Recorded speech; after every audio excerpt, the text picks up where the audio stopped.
नंगे पांव विधानसभा पहुंचे जयराम महतो, चौखट पर टेका माथा। पहले दिन नवनिर्वाचित विधायकों ने ली शपथ, रविंद्रनाथ महतो का स्पीकर बनना तय, चुनाव कल।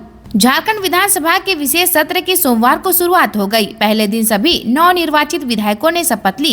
इसके बाद कार्यवाही को मंगलवार की सुबह 11 बजे तक के लिए स्थगित कर दिया गया। पहली बार विधानसभा पहुंचे झारखंड लोकतांत्रिक क्रांतिकारी मोर्चा सुप्रीमो जयराम महतो ने खास अंदाज में एंट्री ली। जयराम नंगे पांव विधानसभा पहुंचे, सदन की चौखट पर माथा टेका। इसके बाद वह अंदर दाखिल हुए। जयराम गिरिडीह जिले के डुमरी विधानसभा से चुनाव जीते हैं। उन्होंने हेमंत सोरेन सरकार में मंत्री रही बेबी देवी को हराया था। सबसे पहले सीएम हेमंत सोरेन ने विधायक पद की शपथ ली। इसके बाद बारी बारी से सभी विधायकों ने शपथ ली। इससे पहले सदन की कार्यवाही शुरू होते ही प्रोटेम स्पीकर के पद पर स्टीफन मरांडी को नियुक्त किया गया। फिर उन्होंने सदन में अस्थायी स्पीकर की नियुक्ति की प्रक्रिया से सभी सदस्यों को अवगत कराया। जयराम महतो बोले, ए नाजीर, पटक कर मारेंगे। घूसखोरी की शिकायत पर डुमरी विधायक बोले, पैसे लौटाओ नहीं तो गार्ड के साथ चलना। डुमरी विधायक और झारखंड लोकतांत्रिक क्रांतिकारी मोर्चा सुप्रीमो जयराम महतो ने घूसखोरी की शिकायत पर अंचल कार्यालय के कर्मचारी को जमकर फटकार लगाई। इसका वीडियो वायरल हो रहा है। वीडियो में दिख रहा है कि महतो फोन पर नाजीर से बात कर रहे हैं। उन्होंने नाजीर से कहा, विधायक से इस टोन में बात करोगे, मारेंगे पटक कर। नाजीर हो कि प्रधानमंत्री, चुपचाप पैसा वापस कीजिए नहीं तो सुरक्षा कर्मी लेकर आइएगा। दरअसल जयराम के पास कुछ लोग घूसखोरी की शिकायत लेकर गए थे। लोगों ने शिकायत की थी कि पैसा ले लिया है और काम नहीं कर रहा है। इसी शिकायत पर उन्होंने नाजीर को फोन लगाकर खरी खोटी सुनाई। झारखंड विधानसभा सत्र के पहले दिन माननीयों का दिखा अलग अंदाज।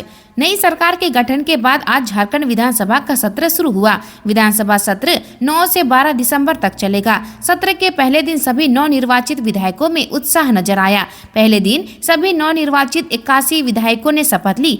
प्रोटेम स्पीकर स्टीफन मरांडी ने सभी को शपथ दिलाई। 4 दिवसीय सत्र में हर दिन के कार्य भी निर्धारित किए गए हैं। झारखंड के 81 में से 20 विधायक ऐसे हैं जो पहली बार नवनिर्वाचित होकर विधानसभा पहुंचे हैं। झारखंड विधानसभा में इस बार सबसे ज्यादा 12 महिलाएं चुनी गई हैं। विधानसभा सत्र के पहले दिन महिला विधायकों में भी गजब का उत्साह देखने को मिला। झामुमो कार्यकर्ताओं ने शिबू सोरेन के साथ मिलकर चलने का लिया संकल्प। मांगो ओलीडी विरसा रोड में झारखंड मुक्ति मोर्चा मांगो नगर समिति के अध्यक्ष फतेह चंद्र टुड्डू की अध्यक्षता में कार्यकर्ता मिलन समारोह का आयोजन किया गया। मिलन समारोह में पार्टी के कार्यकर्ताओं ने पार्टी संगठन के नीति सिद्धांतों एवं वर्तमान राज्य सरकार की उपलब्धियां पर चर्चा की। पार्टी के कार्यकर्ताओं ने दिसोम गुरु शिबू सोरेन के साथ मिलकर चलने का संकल्प लिया। मौके पर बतौर मुख्य अतिथि झारखंड आंदोलनकारी व वरिष्ठ नेता शेख बदरुद्दीन मौजूद थे। उन्होंने अपने संबोधन में कहा कि झामुमो राज्य की सबसे बड़ी पार्टी है। इतना ही नहीं, झामुमो दिसोम गुरु शिबू सोरेन की अगुवाई वाली गरीब गुरबों व माटी से जुड़ी पार्टी है। यह सुदूर गांव देहात के अधिकार व विकास की बात करता है। इसलिए पार्टी के सभी कार्यकर्ताओं को गर्व महसूस करना चाहिए। बाबा वैद्यनाथ के शिवलिंग से छेड़छाड़, बिना इजाजत शिवलिंग और अर्घा की हुई मरम्मत। देवघर डीसी ने दिए जांच के आदेश। विश्व प्रसिद्ध द्वादश ज्योतिर्लिंग बाबा वैद्यनाथ के शिवलिंग और अर्घा से छेड़छाड़ का मामला सामने आया है। गोड्डा सांसद निशिकांत दुबे ने अपने सोशल मीडिया एक्स पर तस्वीर साझा की है। इसमें नजर आ रहा है कि शिवलिंग और अर्घा के आसपास सीमेंट का लेप जैसा कुछ लगा है। इस तस्वीर ने इलाके में बवाल मचा दिया है। चर्चा का बाजार गर्म है। सवाल उठ रहा है कि आखिर बाबा वैद्यनाथ के शिवलिंग से किसने छेड़छाड़ की है। इस बात का संज्ञान लेते हुए देवघर डीसी ने जाँच के आदेश दे दिए हैं। सांसद ने लिखा है, द्वादश ज्योतिर्लिंगों में से एक बाबा वैद्यनाथ तथा 51 शक्ति पीठों में से एक हृदय पीठ देवघर में झारखंड सरकार का यह अनर्थ शिवलिंग पर सीमेंट धार्मिक आस्था पर कांग्रेस सरकार पर सीधा प्रहार है। उन्होंने बताया कि सोशल मीडिया के माध्यम से बाबा मंदिर के गर्भगृह में किए गए कार्यों से जुड़े मामले को संज्ञान लेते हुए मंदिर प्रभारी को जांच कर प्रतिवेदन समर्पित करने का निर्देश दिया है। साथ ही अपने कार्य के प्रति लापरवाही बरतने वाले कर्मियों पर आवश्यक कार्रवाई करने का निर्देश दिया है। नंबर गेम में पिछड़ी बीजेपी पार्टी के पास सिर्फ 21 एमएलए, राज्यसभा में नहीं मिलेगी सीट। झारखंड में हाल ही में संपन्न विधानसभा चुनाव में शानदार जीत के बाद भविष्य में होने वाले राज्यसभा चुनाव में भी सत्तारूढ़ झारखंड मुक्ति मोर्चा के नेतृत्व वाले गठबंधन का दबदबा होगा। झारखंड से राज्यसभा चुनाव में जीत वर्ष 2029 तक भाजपा के बूते के बाहर की बात होगी। उल्लेखनीय है कि अगले 5 वर्ष के दौरान राज्यसभा की 4 सीटें रिक्त होंगी। भाजपा के पास अभी इतने विधायक नहीं हैं कि वह राज्यसभा में अपने दम पर प्रत्याशी को जिताकर भेज सके। एनडीए के घटक दलों आजसू पार्टी, जनता दल यूनाइटेड और लोजपा को भी मिलाकर एक प्रत्याशी को जीत दिलाने लायक आंकड़ा पूरा नहीं होता। बेटी के प्रेमी को फंसाने के लिए मंत्री को धमकी। रक्षा राज्य मंत्री संजय सेठ को धमकी देने वाला गिरफ्तार, 50 लाख की मांगी थी रंगदारी।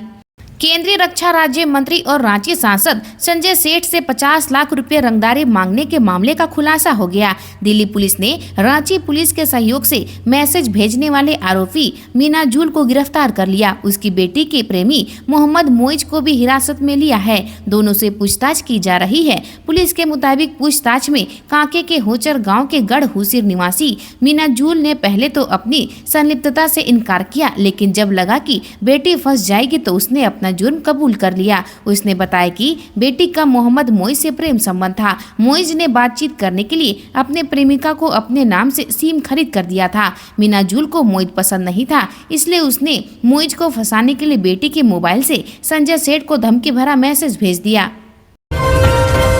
पलामू में अंधविश्वास ने ली बच्चे की जान। 5 दिन पहले बीमारी से मरा बेटा, नाराज महिला ने गोतनी के बेटे की गला दबाकर की हत्या। अंधविश्वास के चक्कर में पलामू में एक बार फिर मासूम की हत्या कर दी गई। घटना पलामू जिले के चैनपुर थाना क्षेत्र के सतलुआ गांव की है, जहां एक महिला का बच्चा बीमारी से मर गया तो उसने ओझा की बातों में आकर गोतनी के 8 साल के बेटे को मार डाला। मासूम की हत्या करने वाली रिश्ते में चाची है। हत्या करने वाली महिला को पुलिस ने गिरफ्तार कर लिया है। वहीं बच्चे के शव को पोस्टमार्टम कराकर परिजनों को सौंप दिया गया। जानकारी के मुताबिक अखिलेश सिंह का पुत्र प्रेम कुमार सिंह 8 वर्ष अपने घर के पास खेल रहा था। दोपहर 2 बजे के करीब चचेरी चाची जमुना सिंह की पत्नी सुनीता देवी बच्चे को टॉफी खिलाने के बहाने बहला फुसला कर साथ ले गई। घर से करीब 1 किलोमीटर दूर ले जाकर अरहर के खेत में गला दबाकर हत्या कर दी। बच्चे का शव खेत में छोड़कर वह वापस घर लौट आई। संताल परगना से मुख्यमंत्री बनने वालों में सबसे लंबा कार्यकाल हेमंत सोरेन का। अल्पकाल के लिए ही सही, दुमका से सांसद रहते झारखंड मुक्ति मोर्चा के सुप्रीमो शिबू सोरेन 3 बार झारखंड के मुख्यमंत्री बने। फिर उनके पुत्र हेमंत सोरेन झामुमो के कद्दावर नेता के रूप में उभरे। हेमंत सोरेन 4 बार झारखंड के मुख्यमंत्री बने। दिसोम गुरु शिबू सोरेन वर्ष 2005 में मात्र 10 दिनों के लिए झारखंड के मुख्यमंत्री बने। तब संथाल परगना में झामुमो के 5 और भाजपा के 7 विधायक थे।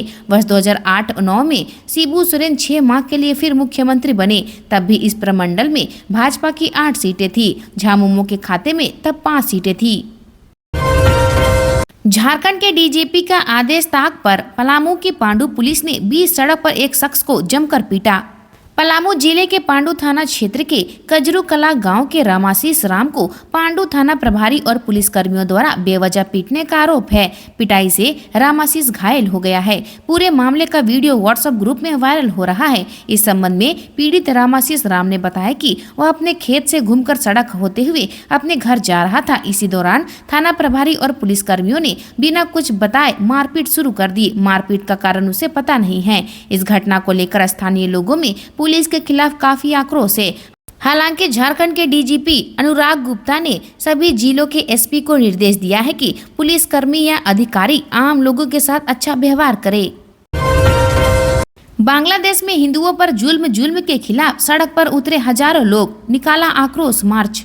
भारतीय सनातन समाज के संरक्षक सह सामाजिक कार्यकर्ता शिवशंकर सिंह के नेतृत्व में हजारों लोगों ने बांग्लादेश में हिंदुओं और अन्य अल्पसंख्यक समुदायों पर हो रहे अत्याचारों के खिलाफ आक्रोश मार्च निकाला और धरना प्रदर्शन पर आक्रोश जताया। मौके पर बांग्लादेश के यूनुस सरकार का पुतला भी दहन किया गया। भारतीय सनातन समाज के बैनर तले बड़ी संख्या में महिलाएं, पुरुष एवं अन्य हिंदू संगठनों से जुड़े लोग हाथों में बैनर पोस्टर लिए शिवशंकर सिंह के ओल्ड केबुल टाउन स्थित कार्यालय से टिन प्लेट चौक होते हुए मार्च में शामिल हुए। शिवशंकर सिंह ने भारत सरकार से शीघ्र इस मामले में दखल देकर हिंदुओं पर हो रहे जुल्म को रोकने की मांग की। प्रदर्शनकारियों ने बांग्लादेश सरकार के खिलाफ नारेबाजी की, सरकार से हिंदू अल्पसंख्यक समुदाय की सुरक्षा सुनिश्चित करने की मांग की। लोगों ने शांतिपूर्ण तरीके से अपनी आवाज बुलंद की। आक्रोश मार्च और धरना प्रदर्शन में अजय सिन्हा, राजीव कुमार, पूनम रेड्डी, बबली सोनम, वरुण कुमार, जीतू सिंह एवं अन्य प्रमुख लोग शामिल हुए। ठंड के तीखे तेवर ने बढ़ाया बीमारियों का खतरा। सर्दी का मौसम शुरू हो चुका है, ठंड लगातार बढ़ रही है, बारिश ने इसे और बढ़ा दिया है। इसके साथ बीमारियों का खतरा भी बढ़ गया है। अस्पतालों की ओपीडी में सर्दी, खांसी, बुखार समेत अन्य मौसमी बीमारियों के मरीजों की भीड़ लग रही है। वृद्ध और बच्चा ज्यादा बीमार पड़ रहे हैं। ईएनटी और चर्म रोग के डॉक्टरों के पास भी भीड़ लग रही है। स्थिति यह है कि बारिश के बावजूद सोमवार को धनबाद मेडिकल कॉलेज अस्पताल के ओपीडी में मरीजों की लंबी कतार लगी हुई थी। डॉक्टरों की माने तो इस मौसम में ज्यादा सतर्क करने की जरूरत है। खासकर बीमार बुजुर्ग और बच्चों के स्वास्थ्य को लेकर विशेष सतर्कता बरतनी जरूरी है, ताकि मौसम का असर उनके शरीर पर कम से कम हो। इसके लिए खान पान से लेकर लाइफ स्टाइल तक में बदलाव की जरूरत है, तभी सर्दी के मौसम में होने वाली बीमारियों से बचा जा सकता है। आज के लिए इतना ही। मिलते हैं अन्य नए खबरों के साथ में। धन्यवाद।